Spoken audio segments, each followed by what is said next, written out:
Also, before we get started, just a short disclaimer that all this information is presented in good faith and should not be used or intended for investment, tax, or legal advice. And now on to our featured presenter. Hans Walter-Peterson is a senior viticulture extension specialist for Cornell University in the Finger Lakes region in New York.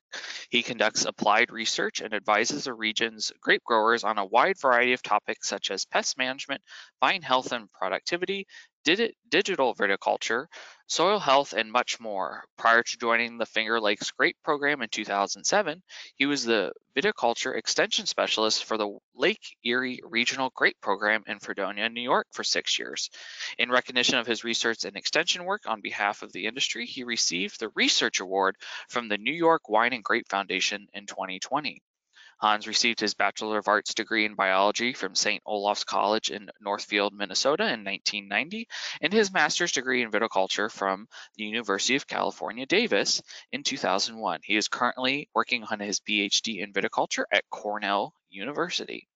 And with that, Hans, I'm going to go ahead and make you the presenter. And we can fully see your screen and slides. Excellent. All right. Thank you, Kyle. And thanks to Farm Credit East for inviting me today. I'm happy to be speaking with you about this. I will put out the disclaimer right now that, as Kyle mentioned, my training is in viticulture. It is not in economics.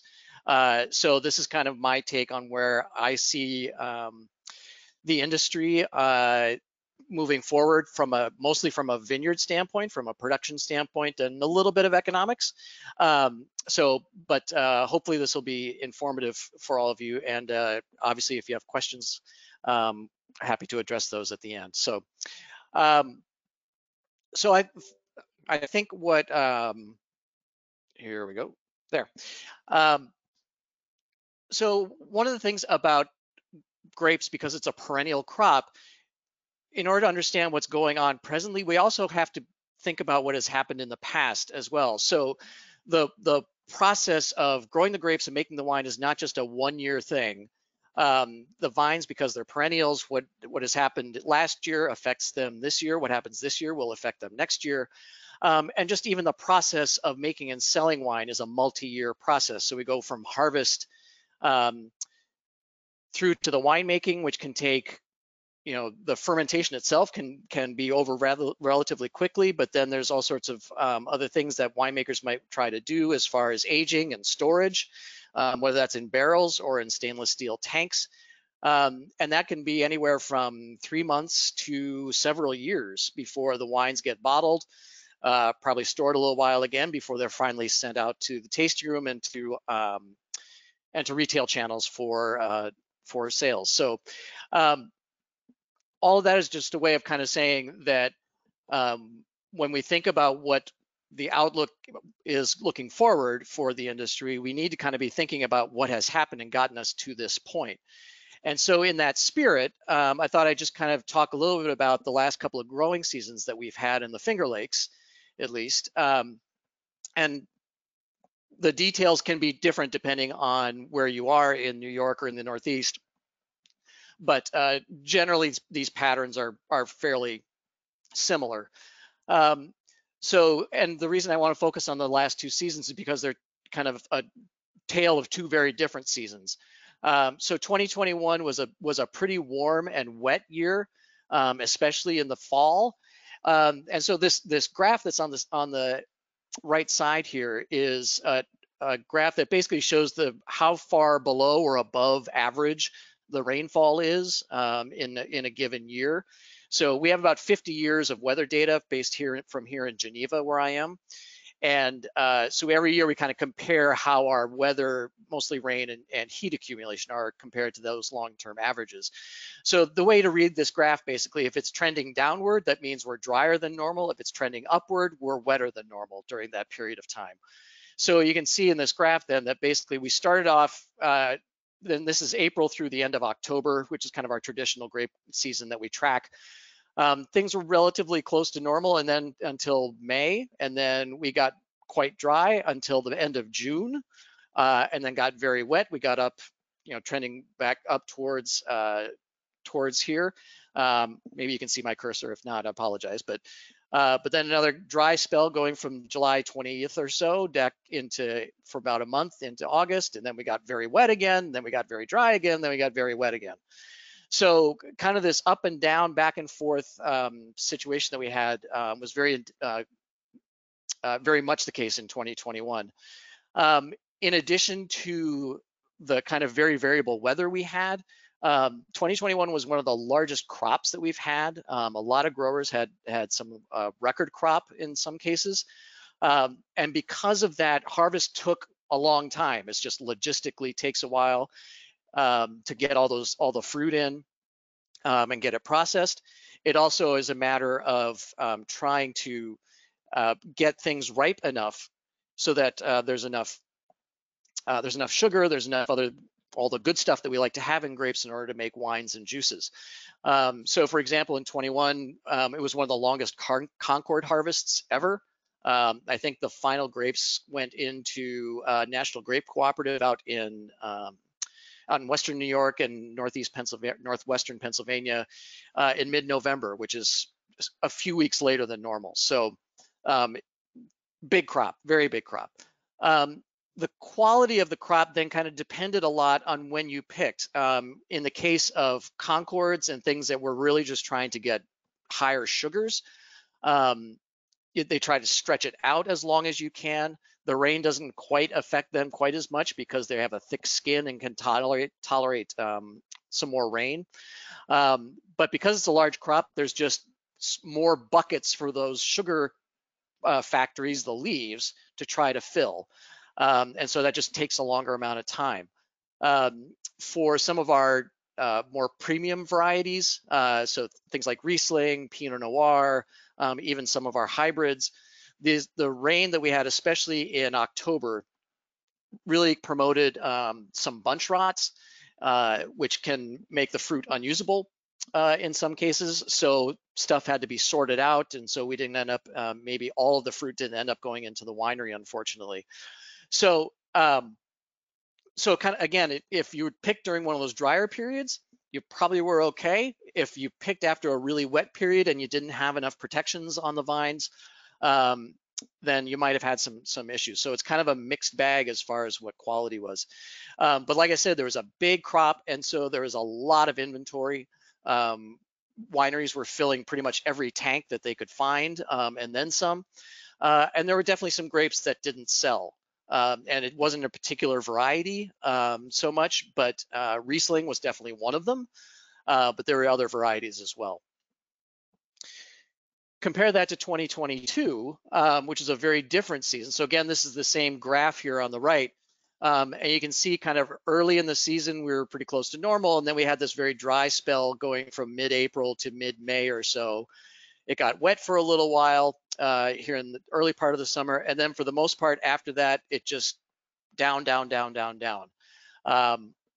We were very dry from July through September, which is lovely for us in a lot of ways because the more rain, anybody with a garden knows that when you have a lot of rain, you get more disease, things like that make farming and gardening more difficult. And so disease was a very minimal issue in 2022 in a lot of cases. So that's wonderful. The problem that we had was that we had a very low crop, and that was a result of a few different factors. Probably the biggest one, especially for our vinifera varieties, so those are the Chardonnay and Riesling and Pinot Noir and Cabernet Franc that we grow here.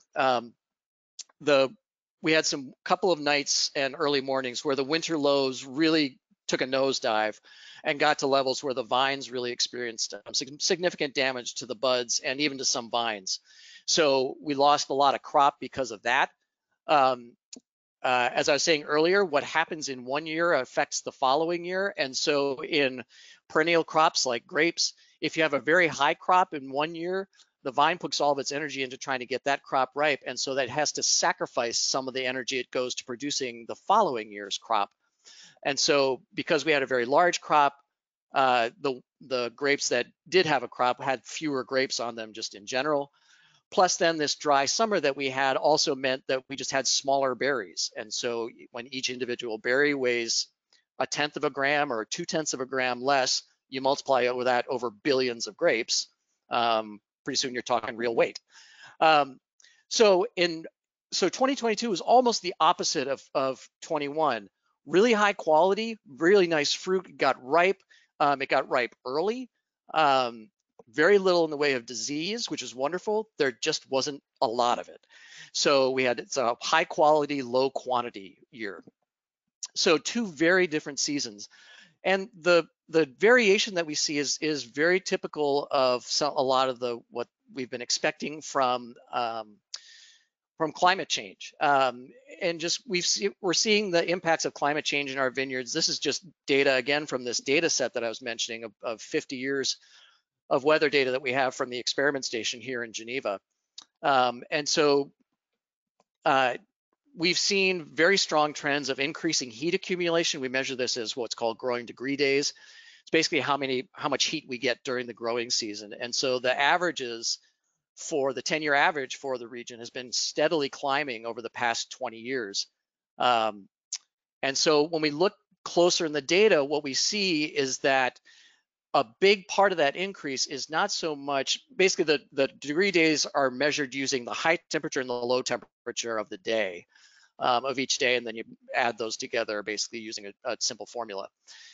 And so what we've been seeing is that a big part of that increase in growing degree days has been because our low temperatures are getting warmer, much more so than our high temperatures. If we look at the average high temperatures in the region, which I don't have here on this slide, we see they're almost flat. They really haven't changed very much in the past 20 years on average, but our low temperatures are getting much warmer. And so you all remember from your high school chemistry and physics, warmer air can hold more water. And we're seeing that again in some of the data that we're collecting. This is data from Rochester, from the airport closest to us. And basically, if you look at this dotted line here, this is basically the trend in relative humidity in the month of October, again, when a lot of our grapes are being picked. And so this increase in humidity means that we have to be more concerned about disease development late in the season, especially on that fruit that is getting softer, easier for microbes to infect, more sugar in them, which makes them more attractive for pests and disease. So the weather is definitely changing. Things are and so because of that, we need to be able to adapt to those conditions. So I just wanted to kind of give a little background about that, about kind of where the growing seasons are and kind of what we're starting to experience in the vineyards and have been experiencing. I'm going to shift gears a little bit now and go into a little bit more of the dollars and cents. So for the past 25 years or so, our program, my predecessors before me, and now myself, have been asking wineries and other processors to send us their grape prices, and we publish that data every year. And so this is a voluntary listing, so it's just whoever chooses to participate, those are the numbers we have. So the other caveat I'll throw in there is that these aren't weighted by any means. So if somebody is a very large processor like National Grape Cooperative or Constellation Brands, now E&J Gallo, buy a lot more fruit than a small family winery, but if we take their prices and average them together, so we don't weight them by the size of the crop. And so just keep that in mind as I'm talking about these. So we generally classify grapes into 3 different categories: native, which are the things like Concord and Niagara Catawba listed here; hybrid varieties, which are kind of more disease resistant and kind of tend to be at a different price point; and then vinifera, which are the ones that most people know about, and I'll get to those in a minute. But here I'm just showing the trends in grape prices from our listings that we get every year over the past 22 years. And you'll see that Catawba and Niagara have tracked pretty closely together. And then Concord, since about 2016, 17, has been on a real upward swing as well. The interesting thing that's happened with Catawba especially is that it is it is used a lot less than it was. Contracts have been disappearing for that grape as processors have either shifted to different formulations or shifted to different products. A lot of Catawba used to go to the old Canandaigua Wine Company or Constellation brands. And so they still take some, but not nearly as much as they used to. So the price of the grapes that are bought has been going up, like you see about 25% over the past 20 years. There's just fewer of them that are being bought. In contrast, Concord is still a strong market, reflected by that price swing that you see there, especially, like I said, over the past 6 or 7 years. In hybrid varieties, there's a whole slew of hybrid varieties. I just picked out 3 just with a couple of different price points, and that they're relatively popular in the Finger Lakes and in the Northeast. And so Baco Noir is an older red hybrid that gets used a lot in kind of semi-sweet red wines around the area. Cayuga White is a selection that came out of Cornell's breeding program 40 plus years ago, I believe. And then Traminette is a relatively new release from Cornell. And so again, you can kind of see differences in price trends over the 20 years. Baco Noir and Cayuga White both up a little over 30 to 35% over that time. But Traminette has actually fallen in price. Some of that I'm speculating mostly here, but part of that has been that there's been more planting of one of the parents of Traminette, Gewürztraminer, which is a vinifera variety. Traminette is a hybrid with Gewürztraminer and another grape variety that has very high disease resistance. So trying to get the Gewürztraminer flavors and aromas in with better disease resistance and cold hardiness, which it's done. But there's been an interest in using more of the parent Gewürztraminer lately than Traminette in the Finger Lakes, at least. But I think that maybe that'll be changing. Who knows, given the changes that are happening in our climate. But I think that might be playing at least a bit of a part in that decline in the Traminette price. Finally, the vinifera varieties. So again, I've picked just a sampling of them here. There's two red grapes and 2 white grapes. And you see all their prices have gone up. Cabernet Franc the least, partly because in the late 2000 aughts, however you want to call that, before 2010, there was a pretty serious price drop for a number of these varieties. And that is in large part due to the fact that there were a significant number of plantings that went in kind of in the mid 2000s. Takes them a few years to come online. And so once those come online, the wineries don't necessarily always have the capacity to take all of that fruit right away. And so one of the things that happens occasionally around here is that you'll see the demand for the grapes can't quite keep up with the supply if there's a big jump in acreage. So that is at least a good part of what plays in there. Also, that's when the last big recession happened, so there were drop off in sales then as well. So combination of those 2 things, I think, played a big part in that drop there. But you can see since 2010, the trend has mostly been up for the most part. Riesling has been somewhat flat compared to the others, at least. Riesling and Chardonnay, that trend is mostly reflected from the fact that we're kind of in a balanced situation with Riesling for the most part right now. If we have a year where we have a lower crop like last year, all of the Riesling easily gets sold.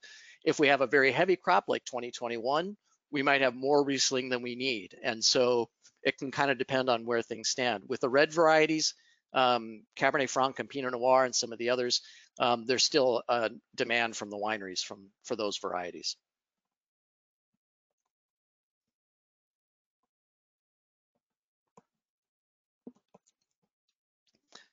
So that's kind of where things stand with prices and kind of the current situation. I thought kind of from an outlook perspective, I thought I'd kind of touch on what we're kind of starting to see and think about and plan for in the vineyards in the years ahead, which obviously has an impact on productivity and what the wineries and growers will be producing. So the first one that I'm, is getting a lot of press and a lot of publicity is this new invasive pest, the spotted lanternfly. Excuse me. The map on the left shows basically where the populations have been found so far. So almost all of Pennsylvania has established populations, and it's creeping into New York now. The Hudson Valley is pretty well. I hate the word infested, but for lack of a better term, all of New Jersey has it. There's a lot of it in Long Island and in Philadelphia. And if you think about where visitors come to our wineries in New York, a lot of them come from New York City and downstate area and southeastern Pennsylvania. So it is only a matter of time before this pest gets established in the Finger Lakes. There have been individual finds of individuals that have got a ride up on somebody's car or somebody's camper or something like that. We haven't found any egg masses yet, except for a small population that was found in Ithaca a few years ago, and that has been quite well dealt with. So it's still there, but it's very small. But as you can see, it's kind of creeping in towards our production regions. And so we fully expect that we will find egg masses and lanternflies probably in the Hudson Valley and in Long Island vineyards this year. Pennsylvania already has it. New Jersey has it. Maryland, Delaware. So again, those areas are starting to be having to deal with this. And in the Finger Lakes, like I said, it's only a matter of time before we have to. The main concern about this pest is basically, and I won't give you a whole biology lesson about it, but basically this pest feeds on the phloem, which is the kind of the sugars and carbohydrates that are inside the vine. They don't feed on the berries themselves, but they feed kind of on the lifeblood of the vine, almost literally. And so if enough of them gather, like this picture here on the right, over a long enough time, they can literally suck the life out of a grapevine. So in very extreme cases, there have been a couple of vineyards in Pennsylvania that have had vines die from spotted lanternfly feeding. In other places, it certainly can weaken them, but also there's increasing ways to manage it. We're learning more and more, especially thanks to our colleagues in Penn State. So it's coming. I think my personal opinion is that we will be able to manage it. It will certainly have an impact. I don't think it's going to be as big of an impact as it's had in Pennsylvania, just because it came there first and it got established early. We're getting better and better prepared for it. We're understanding better about ways to manage it. So, and we're looking for it. So I think we're better prepared for when it does arrive, but it will be here.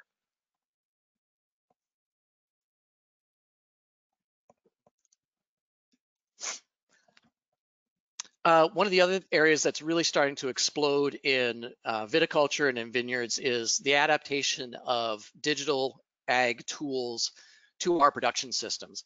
And a lot of this work has been spearheaded by Dr. Terry Bates, who's a colleague of ours out in the Western New York region, out at the Lake Erie Research and Extension Lab.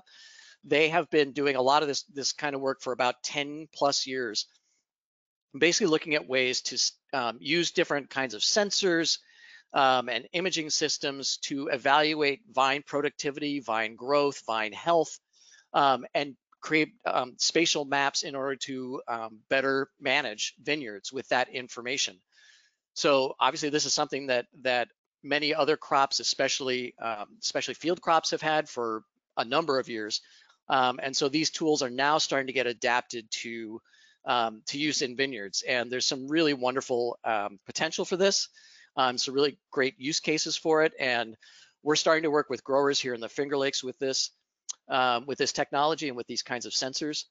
The picture on the left here is from a platform that Terry and some of his colleagues have developed called My Efficient Vineyard, or My EV as we call it. And it's basically a way for growers to collect and map spatial data about their vineyards without having to learn anything like ArcGIS or QGIS or anything like that. It's a very simple, easy to use tool, and all that processing goes on in the background while the farmers and the growers just input their data, click a few simple buttons, and this platform takes care of the rest. And so you can go from collecting data, like the map on the left here, to creating that map in about 15 minutes. It's a very simple process. And so there's a lot of exciting things that are going to happen here. As you can see on the right here, there's all sorts of things that Terry and his crew have been looking at using some new types of soil sensors for electrical conductivity maps, which tell us about soil types and things like that. Looking at canopy growth, having automated yield monitors on harvesters is a pretty new thing in vineyards. The vast majority of our grapes are picked mechanically here, but we don't have yield monitors on them, unlike corn combines and other field crop harvesters. We're even getting to the point where we can do in-field sugar measurements, or bricks as we call them, on the harvester as well. So if we can take all that information, map it, kind of combine it together, get a better sense of what's happening in the vineyard. So it's, like I said, it's using very simple tools like here on the left here, these crop circle sensors. These are basically very simple sensors that measure the canopy, the size of the canopy. They basically measure how much chlorophyll they can see. And so we can mount those on a little ATV and drive through the vineyards and develop a map just like I was showing you. What's ahead? In the not too distant future, we will literally have robots that will be able to go through a vineyard and do this exact same thing. These are two of our colleagues from here at Geneva, the experiment station, Yu Zhang on the left, who is an agricultural engineer and robotics whiz, and Katie Gold, who is our grape pathology professor, who's one of her expertise is using sensing systems to detect disease before we can ever see it. And so combining their expertise into this phytopatholobot, I think that's the right name, that can literally, like I said, drive up and down the rows and detect, use some of the sensing technology that they are developing in order to detect disease. That robot then ultimately would be able to create a report, probably upload that data to something like MyEV, and then the growers can take that information and say, oh, I can see where powdery mildew is starting to come into my vineyard, even though my scout would never be able to see it because it hasn't developed enough as a disease yet. So there's some really exciting things that are coming along with new tools that we are really focused on trying to be grower accessible. The idea of a robot in a vineyard right now, they're very expensive, obviously, and it seems kind of science fiction. But being able to measure a canopy size with a little box with lights on it seemed science fiction 10 years ago, and yet here we are doing this. So also ahead, we have new cultivars that are coming along. Cornell has had a breeding program here at Geneva for decades, 50 plus years. Our current breeder, Bruce Reich, is just phasing into his retirement. And one of his last acts was to release his final new variety called Aravel. This was just released about 6 weeks ago. Aravel is an old cross that Bruce made when he first came to Cornell, and it's a cross of Riesling as one of the parents and Cayuga White, one of these hybrid varieties that I mentioned earlier, as the other parent. And what Aravel basically looks like and tastes like is a combination of these two cultivars. So the flavors are quite similar to Riesling in this grape, which is kind of what we would want as growers. But then in the vineyard, it behaves more like Cayuga White. So it has good disease resistance. It is especially resistant to these late season bunch rots that I was talking about earlier when we get a lot of heavy rains or high humidity and things like that. When we have hard years with sour rot or those bunch rots in Riesling, this fruit looks very clean compared to that. So it's very exciting from that standpoint. And the fact that it has flavors that are kind of similar to the ones that the region is becoming known for is also very exciting, and also has some decent winter hardiness to it. Another one that's been really exciting lately that I think really has some wonderful potential in a lot of the East is a variety called Marquette. This comes out of the University of Minnesota's breeding program. Obviously, when you think about a breeding program for grapes in Minnesota, they're probably going to be pretty focused on cold tolerance because it gets obviously quite cold there. And this one it can tolerate temperatures of minus 25 degrees Fahrenheit relatively easily, and even further beyond that. So this grape gets a lot of use in places like northern New York, Minnesota, obviously, and Vermont. There's a winery in Vermont that makes a really outstanding version of this grape into a wonderful wine. I mentioned that it has some similarity to Pinot Noir because Pinot Noir is one of its grandparents. So its cluster structure is fairly similar to it. If you put a cluster of Marquette next to a cluster of Pinot Noir, a lot of times they'll look very similar. But again, it has really good winter hardiness, better disease resistance than Pinot Noir and for certain diseases. So another very attractive grape that really gets to some of the challenges that we're seeing with climate change. So that's kind of what I'm seeing, and we're thinking about for what's ahead in the vineyards coming along, specifically in 2023, and maybe looking forward a little bit. We had a very early bud break this year, probably about 3 weeks earlier than normal. Normally, we would be breaking bud right about now, kind of this first half of May, depending on the variety. A lot of our vineyards started to grow in the last part of April, thanks to those warming days we had a few weeks ago. So we were very concerned about frost damage initially. So we're not out of the woods yet by any means, but so far so good. So we've seen very little frost damage overall. We've gotten close a couple of nights, but it doesn't look like we've had too much problems so far. We had a relatively mild winter. We've had one incident where we kind of took a big drop in temperature overnight, but it was relatively short-lived, and our vines were pretty well ready for it. So between those two pieces, at least, we're coming into the season in relatively good shape, I think. Beyond that, Mother Nature's in charge, obviously. So I won't make any predictions about what happens after that. But we're starting off in a good place, which I think is all right. Looking at a couple of other issues, one of the big issues in ag obviously is labor availability. Here in the Finger Lakes and in other parts of the Northeast, there's been an increasing use of H2A laborers, just because of its reliability and the year-to-year consistency that most of the farms are able to get. The ability to join together into a kind of a single entity, so multiple farms can come together and make a single application for H2A workers, and then are able to share those workers, has been a big help because the need for labor in vineyards kind of goes up and down. It's not consistent day in, day out necessarily. So if the workers can spend a few days over at this vineyard and then go to one of the partner vineyards and spend a few days over there, that makes a much better flow of work for the growers. I think one of the other labor challenges we're going to be facing, and we already are facing, is having trained vineyard managers. We have the labor workforce. H2A works well, relatively well for now. Obviously, there's expenses and a lot of bureaucratic work and paperwork that has to go on with that.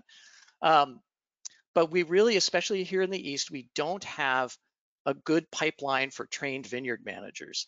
And by trained, I mean people who have some viticulture knowledge, some basic science behind them. A lot of them kind of go into the vineyard, just get experience doing basic vineyard tasks and work their way up in the system. There's nothing wrong with that. But I think we need people who are more understanding of the science behind some of the decisions they have to make in order to help them make better decisions.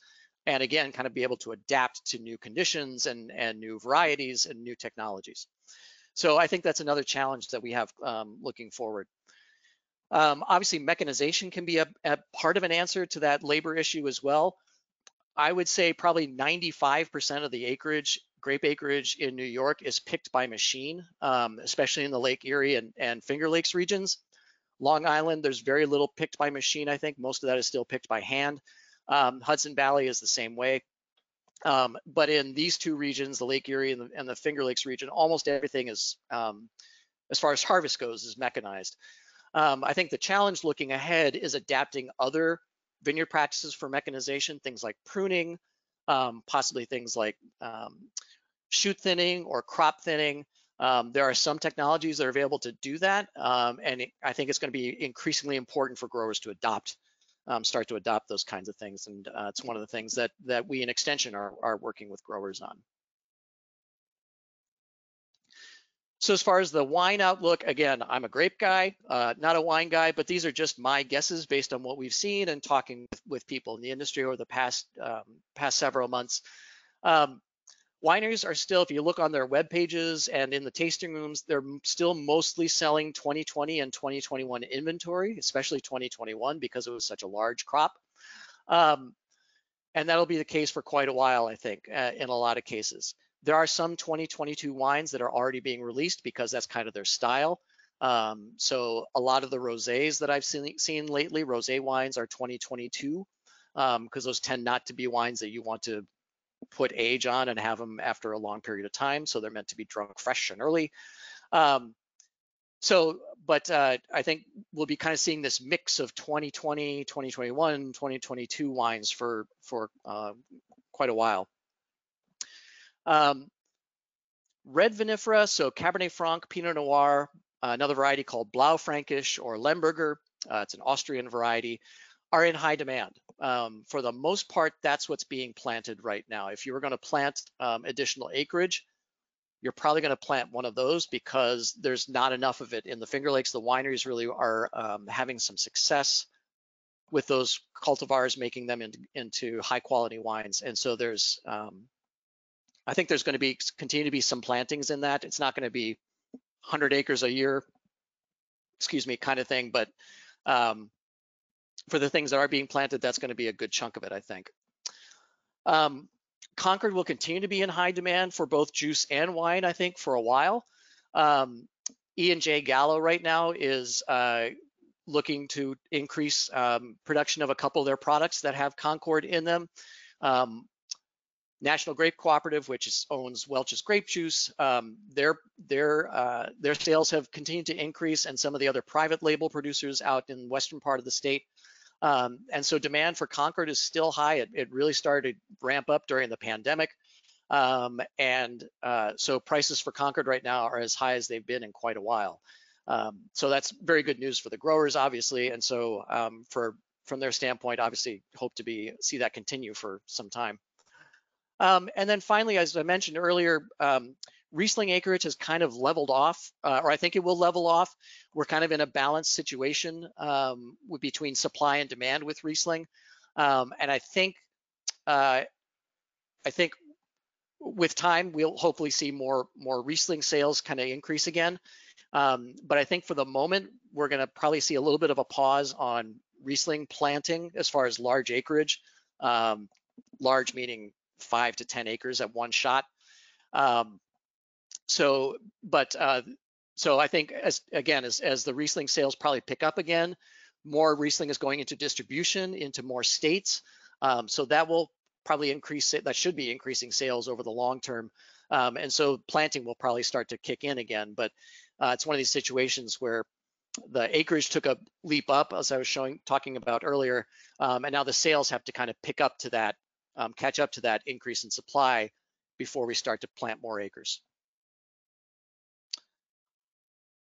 And that's what I've got. So I hope that's given you some insight as to what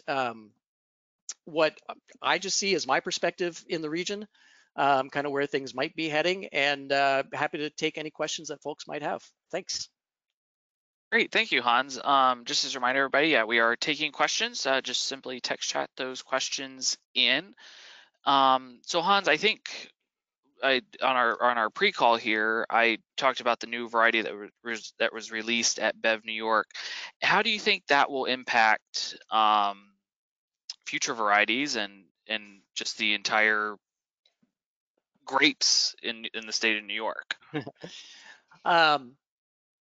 So I think we have one of the things that always gets talked about when we talk about new varieties, especially in the in the wine industry is that so much of the industry is very focused on the name of the grape. So when you introduce a new, unless people are really interested in it, a grape is marketed by its name, and not as much by the where it's grown or the grower that grows it or anything like that. And so, but here in the Finger Lakes and in New York, because we've had kind of new varieties come online with these breeding programs that are producing better and better varieties with different characteristics, we're kind of used to being able to kind of tell that story. So I think that's a good thing from that standpoint, and that is really helpful for when wineries can sell directly to their consumers in the tasting room, because they can tell that story about what this variety is and what it brings to the table as far as vineyard production, sustainability, some of those kinds of things that consumers really like to hear. I think the fact that this variety has really good tolerance or resistance to these bunch rots is going to make it a really attractive variety for some growers. In 2018, we had a really bad year with these bunch rots, and some growers lost 30, 40, even 50% of some of their varieties, in Riesling in particular. And so that obviously hurts. And so if there's a way to have a variety that doesn't do that, and still produces the kind of flavors and aromas and textures that a winery really wants, that can be a real big win. So I think there's been some real huge advances in kind of the understanding of the genetics of grapes also that have gone on in the past decade. And so I think we're going to see more of these varieties coming on with better characteristics, both for the vineyard and for the winery. Okay. So kind of again with some more since you're the grape and wine grape guy, how do you think 5 and 10 years down the road, as a lot of these new varieties are coming online and available for production and producing wine, how do you think that will affect some of the staple varieties that have, or even varieties getting released now, how they'll look in 5 to 10 years? Will they be morally phased out, more or less, or they still be a true contender within grape production? That's a really good question. I think there will always be things like Riesling and Chardonnay and Cabernet Franc here. I think they are, aside from the problems that we have with disease and occasional cold issues, the quality of the wines that get produced here are just stellar. And it's a big reason that the Finger Lakes is getting so much recognition, is for those wines.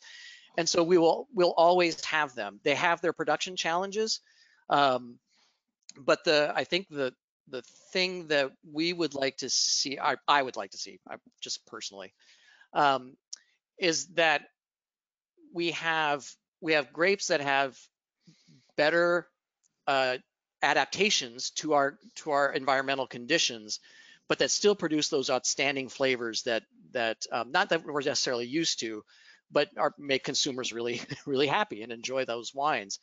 And so I think it's only natural for things to evolve over time. And so if somebody decides to plant Aravel this year, and then 20 years we have Aravel 2, whatever that new name is, that has even better fruit and better disease resistance, great, let's move on to that. So I think it's very real that the industry evolves.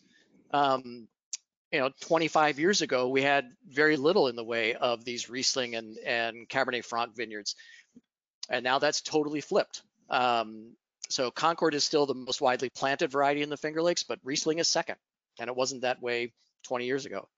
So it will continue to evolve, I think, and these varieties, like I said, as we have better genetic tools now to help breeders identify superior selections within their programs, I think that's going to continue. Okay. So I think you touched a little bit on climate and things like that, but with rising temperatures, do you think vineyards are going to have to implement or install irrigation or more irrigation, depending on the region within the state of New York? I do. I think we have had we have vineyards that are on very deep soils. We have vineyards that are on very shallow soils. I think it kind of depends on what your site is like. But even this, even in the past 5-6 years, in 2016 we had some folks might remember we had one of the most epic droughts in the region that we've ever had. We had the lowest rainfall total we've had in 50 plus years. And so there were vineyards that were literally shutting down and shedding their leaves in the end of August because they ran out of water and they didn't have irrigation installed. So I think as those begin to happen, and I was just even showing the 2021 versus 22 data, there are some vineyards that if we had irrigation, I think could have benefited from that towards the end of the year.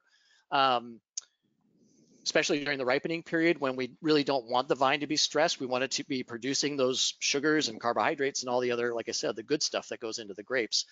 So I do think we'll be seeing some more irrigation systems be put in because I think over the long term, we're just going to need to be able to control the water. We'll certainly still have more rain, and we see the trend overall of season-long rain going up, but we're also seeing the greater trend of more droughty 3-week, 4-week, 5-week, 6-week periods starting to become more real in the region as well. Okay. So Hans, we had a question come in. Somebody is moving to the East Coast, particularly in New York, to start possibly planting some Concord grapes. Are we allowed to share your contact information so people can reach out and start picking your brain on New York grapes? Sure. Yep. Absolutely. Great. So we will get that his contact information posted to our website. So with that, I think that's all the questions that came in, Hans. Again, we really appreciate you taking the time and speaking with us today. And just as a reminder to everybody, the webinar past, present, and future are all live on farmcrediteast.com/webinars, as well as our YouTube channel. Just search Farm Credit East and it'll be at the top of your search bar. So with that, Hans, any last words before we sign off today? No, other than just to thank Farm Credit East, not just for today, but you guys have been a great supporter of our program and some of our work. And so appreciate you guys being part of that as well. It's grape growing in the East is a challenge. I remember talking to a professor of mine when I was deciding whether to stay in California or come East. And he basically said, anybody can grow grapes in California. You really have to know what you're doing in New York because of all the challenges we have. But you look at the success that our growers and wineries are having. It's a pretty exciting place to be. Great. Well, with that, everybody, I wish everybody a great Northeast May Day. So have a great day. Bye.